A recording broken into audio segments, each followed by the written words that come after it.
Radio Publique Africaine.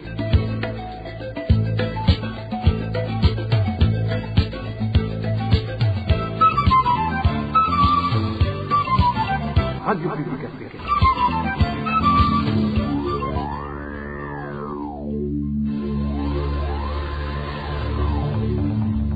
C'est le moment de suivre le journal parlé en français.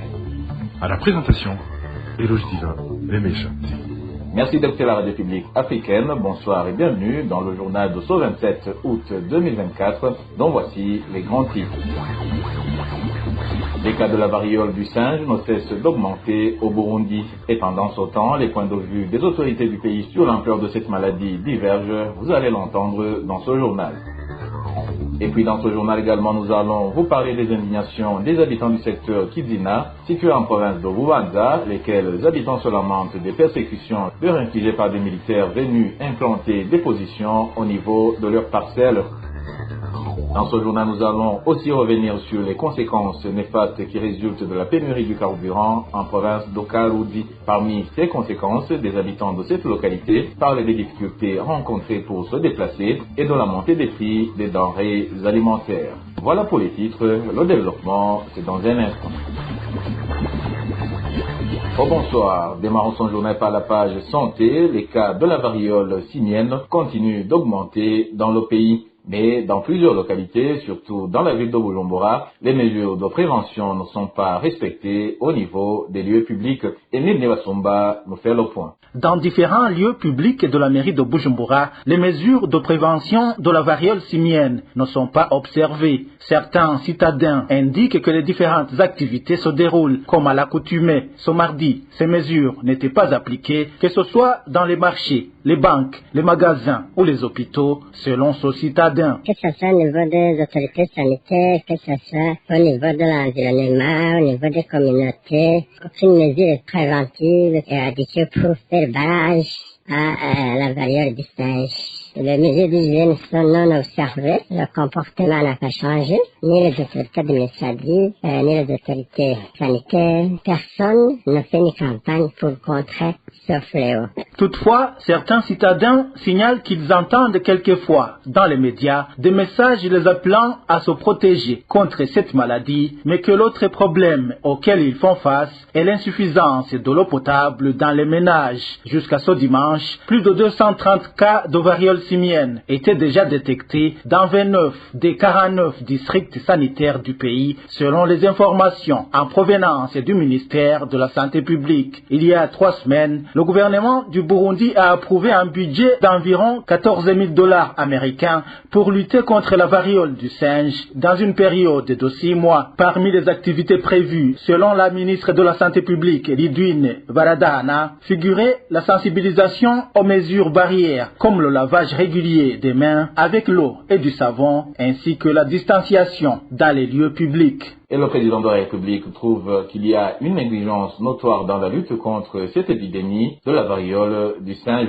Il a déclaré ce mardi lors du lancement des travaux d'extension et de modernisation de l'aéroport international Melchior Ndadaye. Pour Évariste Ndayishimiye, les Burundais ne pourraient pas échouer à faire face à cette épidémie car ils ont réussi à faire face au Covid-19. Le numéro 1 burundais a également tenu à demander à la population burundaise de lutter contre cette épidémie en priorisant le respect des mesures barrières. Je vous propose d'écouter le président de la République, Évariste Ndayishimiye.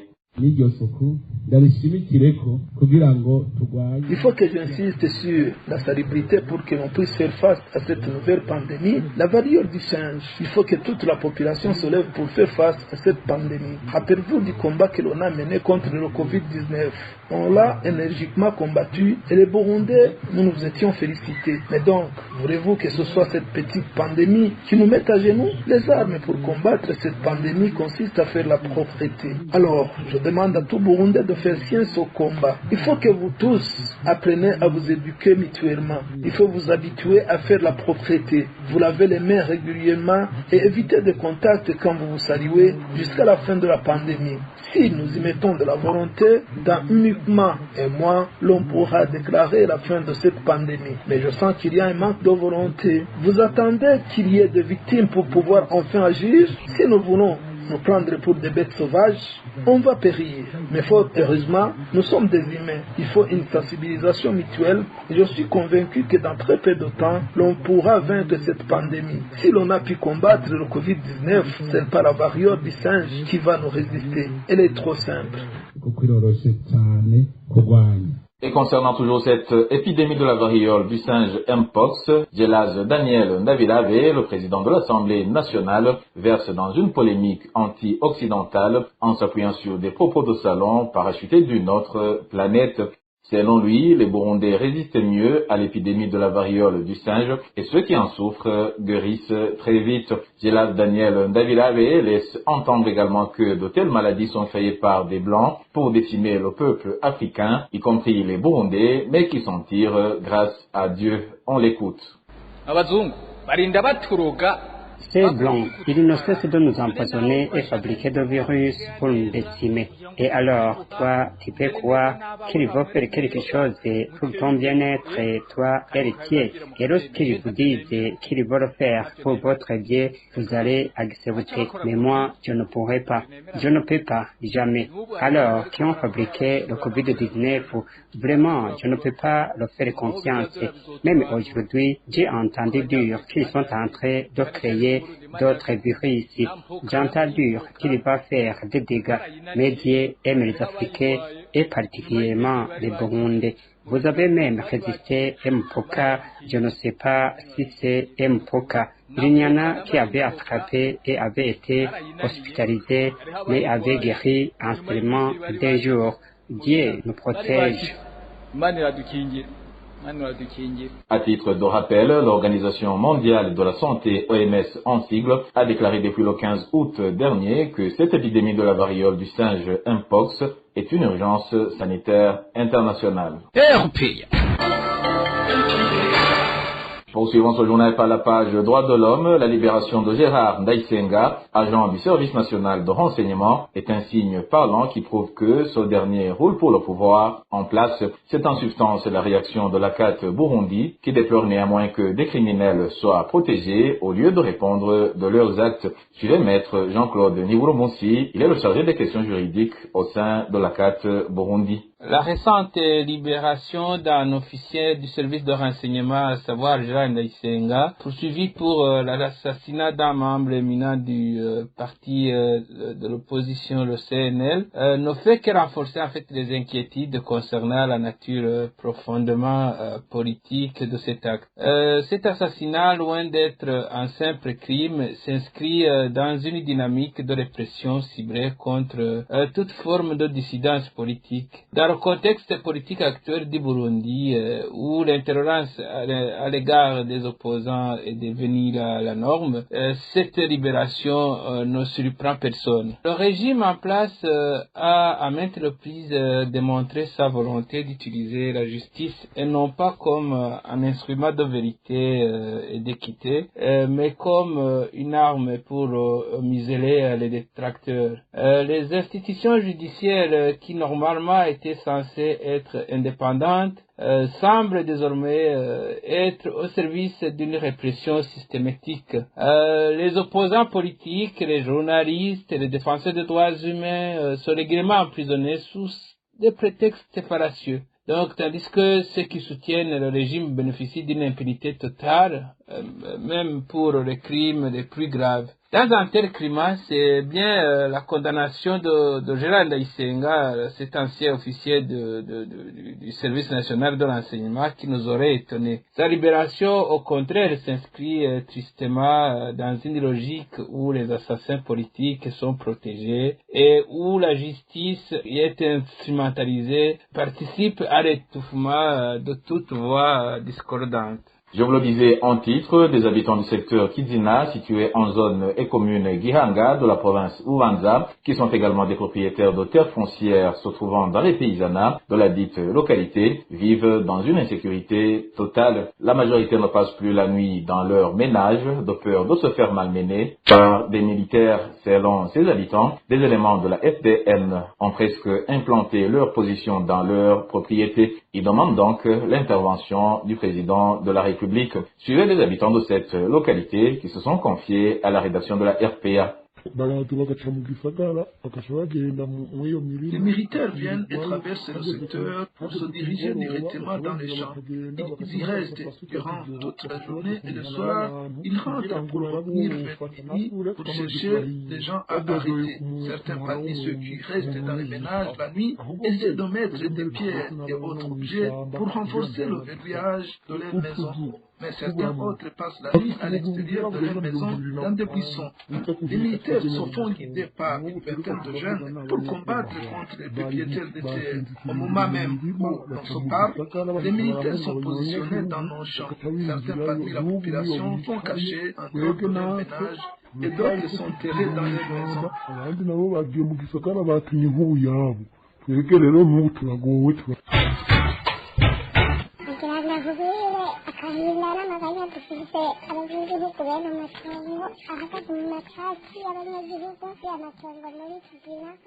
Je voudrais vous annoncer que nous sommes dans l'angoisse nos propriétaires de terre dans le secteur Kizina. Au moment même où je vous parle, les militaires sont en train de circuler à l'intérieur du secteur. Les vieilles et les enfants ont fui. Les militaires viennent en groupe avec comme guide Chizalibois, Claude Djahomé, Chizagutui et tant d'autres. Personne de cette liste n'a de terre dans cette localité, mais il sème la désolation parmi la population. Vraiment, nous les propriétaires de terre d'Akizina sommes dans la désolation. Que nos pleurs parviennent au chef de l'État. Je ne savais pas si les militaires interviennent dans des conflits fonciers. Je savais qu'ils interviennent là où des hommes en armes ont mené une attaque. Alors, la population sommes en train de subir des persécutions victimes de nos terres. Des militaires ont causé l'insécurité, des vieilles et des enfants ont fui, certaines étaient blessées et d'autres ont vu certaines de leurs membres cassés. L'on savait que l'on peut fuir à cause de la guerre. En 1994, on avait fui puisqu'il y avait des combats. Mais alors, on est pour le moment en train de fuir pour cause d'un conflit foncier uniquement.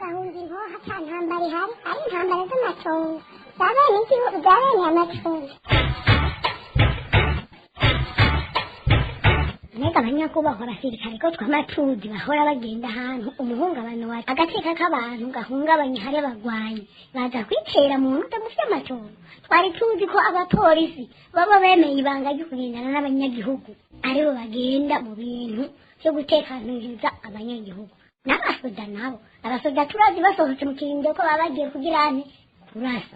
Nabo rero batweretse forume yabo ko baje kuturasa. Nakare abana bariko baravuga induru bace bashaka kuturasa.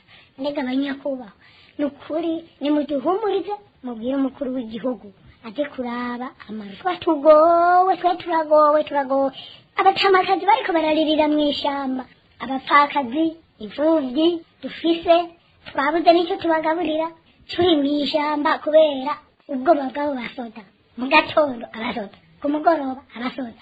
Contacté par la rédaction de la RPA pour recueillir sa réaction aux grognes des habitants du secteur de Kizina, le général de brigade Gaspard Baratouza, porte-parole de l'armée burundaise, nous a répondu qu'il n'était pas au courant de ces pratiques et a demandé à la population victime de lui en informer. Et quittons la province de Bubanza pour nous rendre en Tanzanie, plus précisément au camp de Nyarugusu, où des Burundaises qui avaient été récemment tabassés dans le dit camp pour la simple raison qu'ils avaient procédé aux récoltes de patates douces dans des champs subissent actuellement des menaces de mort. Les familles de ces deux Burundaises lancent un appel vibrant aux responsables du camp pour qu'ils garantissent leur sécurité. Plus de précisions avec Innocent Valentin Sigiranabo. Les deux femmes qui subissent des actes d'intimidation dans nos camps de Nyarugusu en Tanzanie, elles ont été frappées violemment par les hommes chargés de la sécurité dans le camp appelé communément Basungusungu en date du 13 août cette année, sous prétexte qu'elles étaient en train de récolter des patates douces dans les champs, alors que une parmi les deux femmes est enceinte. Ce lundi, c'est l'infirmier qui assure le suivi médical de cette dernière qui les a signalés de ne pas passer la nuit chez elle car il y a une attaque organisée à leur rencontre et membres de leur famille affirment que les deux femmes ont passé une nuit cauchemardesque.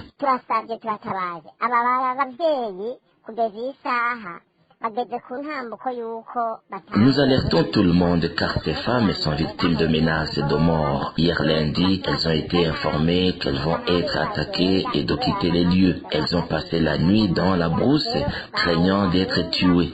Nous demandons la sécurité de ces femmes et nous aussi, en tant que membres de leur famille, nous craignons qu'on va également nous chercher.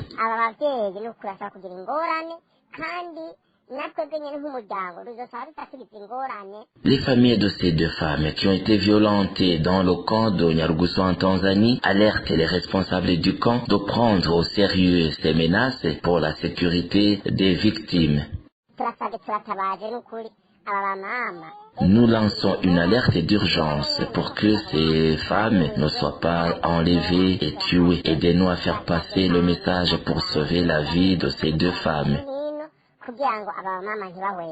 Longtemps considérée comme une terre d'accueil pour les réfugiés en provenance des pays voisins, la présidente tanzanienne Samia Suluhu a annoncé lundi 22 janvier sa volonté de renvoyer dans leur pays d'origine les réfugiés présents sur le sol tanzanien. Les réfugiés burundais du camp de Nyarugusu estiment qu'ils reçoivent des violences répétitives afin de les pousser à rentrer chez eux. Et dernière nouvelle de ce journal, les habitants de la province d'Okaroudi révèlent qu'il est presque impossible de se rendre à l'hôpital suite à la pénurie du carburant. La plupart des ambulances de la dite province sont devenues immobiles du fait qu'elles n'ont aucune goutte de carburant dans leur réservoir. Qui plus est, cette pénurie a également engendré la montée des prix de transport et de différentes denrées alimentaires, passant du simple au double. Walter Pizzera nous en dit plus.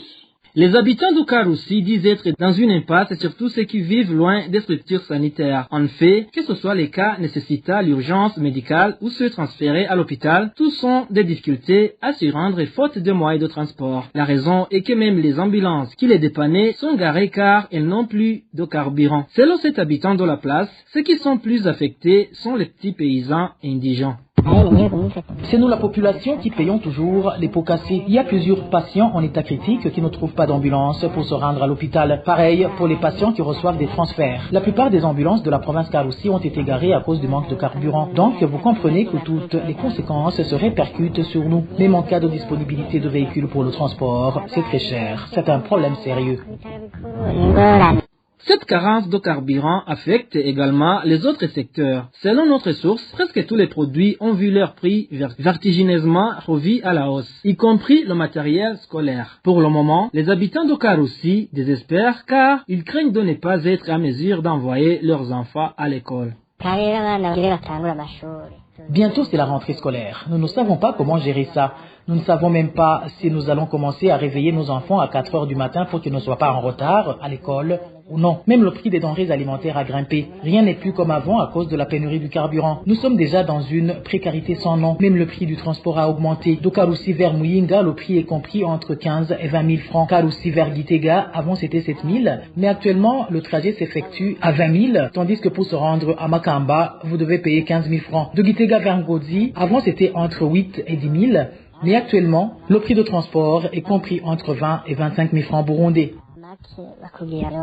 Indignée, cette population se demande si le carburant leur promis par le numéro 1 burundais a été détourné ou si ce n'était qu'une façon de les endormir comme c'est devenu la coutume. Nous demandons au président de la République d'arrêter avec ces mensonges comme quoi le carburant est en route alors qu'il n'en est rien. Qu'il soit franc afin qu'on puisse nous organiser au lieu de perdre du temps à attendre des choses qui ne se réaliseront jamais. Notre source à Karoussi fait savoir que même ceux qui œuvrent dans le secteur du transport en commun sont presque au chômage vu qu'ils passent leur journée chez eux faute de carburant.